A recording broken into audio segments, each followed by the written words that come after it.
Today, I'm going to explain a Swedish drama film called The 100-Year-Old Man Who Climbed Out the Window and Disappeared. Spoilers ahead. Watch out and take care.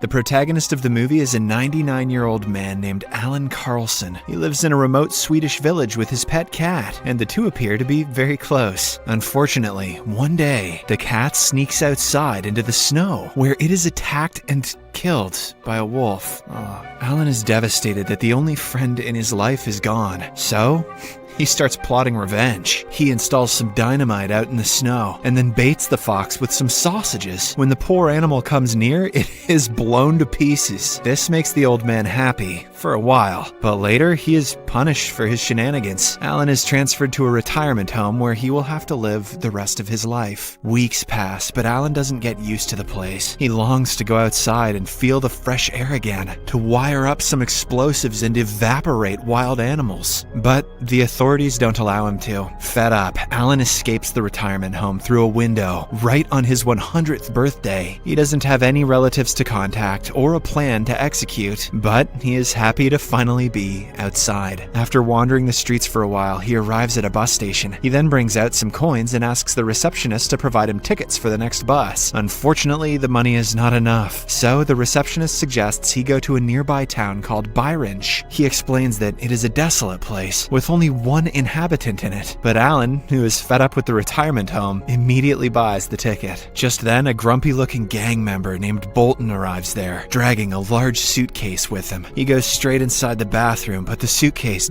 doesn't fit, so he orders Allan to look after it until he comes back. The old man agrees, but soon after, when his bus arrives, he gets on it with the suitcase. This is how old people commit theft. If you catch them in the act, they just say, What year is it? After a while, the bus departs the station, and Allan starts narrating about his childhood. When he was a young boy, his father invented rubber protection and tried to endorse it to the general public. However, the Swedish monarchy took this as an act of blasphemy and imprisoned him. This guy's trying to make sex feel bad. Kill him! Later, they executed him with the help of the firing squad. Allan remembers the day when some officials came to his house and revealed about his father's death. They had brought along some of his belongings, which were mostly explosives and ornaments. Although his mother wept profusely, Allan didn't give a single frick because his father was always absent from his life. Rather, he started experimenting with the explosives and quickly made it his hobby. Some years later, his mother also passed away after a lengthy battle with cancer. Now, Allan was completely alone, with no relatives or friends to support him, just bombs. However, he still didn't care. Allan continued his hobby of blowing things up and gradually got better at it. Ironic that his father's life's mission was to stop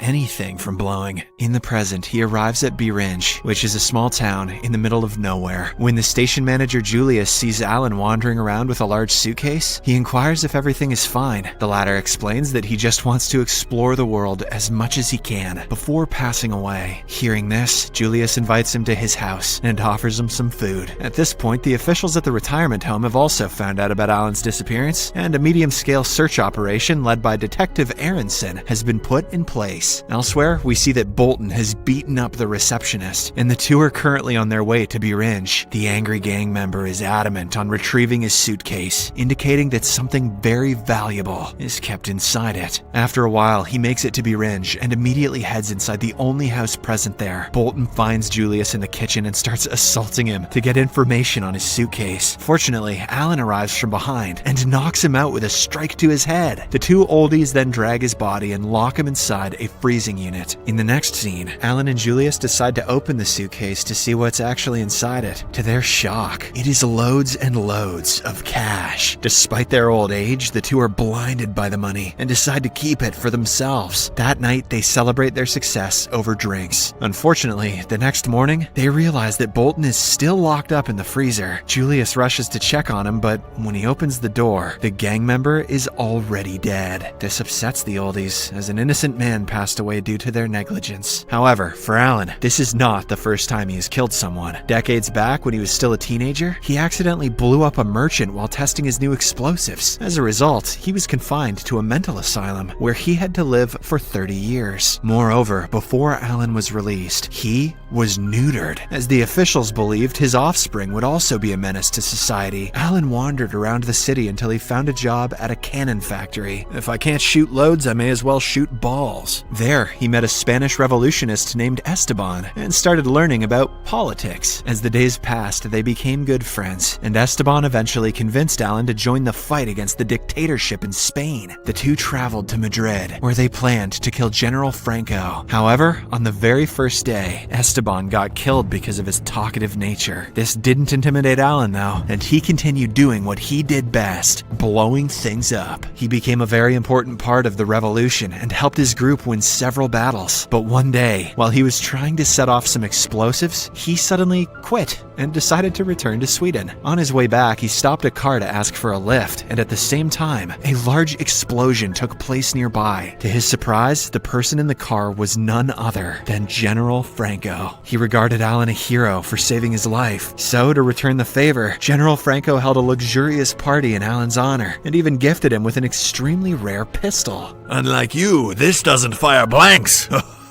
Back in the present, the oldies transport Bolton's body in a wagon and dump it into a box, which is destined for Djibouti. Meanwhile, the receptionist from earlier goes to the police station and informs Detective Aronson about the old man and Bolton. He also reveals that they are currently in Birinj. Hearing this, the detective immediately sets off for the town. He arrives there shortly after and looks for clues inside the house. When he finds nothing, he goes to a nearby radio station and announces that a 100-year-old man has gone missing. If anyone is able to find out about his whereabouts, they will be rewarded handsomely. Elsewhere, we are introduced to a ferocious-looking guy called Gideon. He is revealed to be the leader of the same gang Bolton used to be a part of. Gideon is currently on house arrest because of a crime he committed recently. Unfortunately for him, the suitcase was supposed to be delivered to one of his clients. Now, he has 24 hours to find it, and if he doesn't, he will be executed. He better get on with it. On the other hand, as Julius and Allan are on their way back home, they have a sudden change of mind and decide to go somewhere else. So, they approach an innocent-looking guy named Benny and ask him for a ride. The latter agrees and asks, "Where do you want me to drop you off?" To which the oldies reply,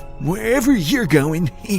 This slightly confuses Benny, but he doesn't ask anything and starts driving. After a while, they pull over at a gas station to freshen up. Unfortunately, Benny notices Allan's missing posters and confronts him about it. The old man tries to lie his way out of the situation, but to no avail. He's the only guy within a bajillion miles who looks that old. Hence, he reluctantly coughs up the entire truth about how they killed a man and how they have millions in cash. Julius then asks Benny to be a part of their team and drive them around the country. In exchange, he will be given an equal share of the money. Without thinking twice, Benny accepts. Following this, the movie goes into another flashback. Allan sold the pistol given to him by Franco in exchange for a work permit to America. Initially, he worked as a construction worker, but then, using his vast knowledge of explosives, he started mingling with renowned scientists like Oppenheimer. He even helped them solve a crucial problem in the Manhattan Project, the largest nuclear bomb at that time. Soon, Allan became a popular figure in the States, so much so that even the vice president invited him for dinner. Several years later, Allan returned to Sweden. He was considered a hero by many for his contribution to nuclear physics. One day, while he was in a meeting with some Swedish diplomats, he met a Russian scientist named Popov. Because of their shared interest in explosives, they quickly became friends, and Popov invited Allan to come to Russia with him. On his first day in Moscow, Allan had a meeting with Stalin. The latter asked him to reveal everything about the Manhattan Project, but Allan refused. As a result, he was sent to the Gulag, where he met Albert Einstein's timid twin brother Herbert. The two plotted for an entire year and eventually escaped the place by blowing it apart completely. I'm beginning to suspect this movie's not true. In the present, Benny's car runs out of gas, so they are forced to stop at a roadside farm. The owner, Gunilla, offers to provide them with shelter for the night, but only if they pay her a good amount. Hearing this, the trio starts laughing, as money is definitely not a problem for them.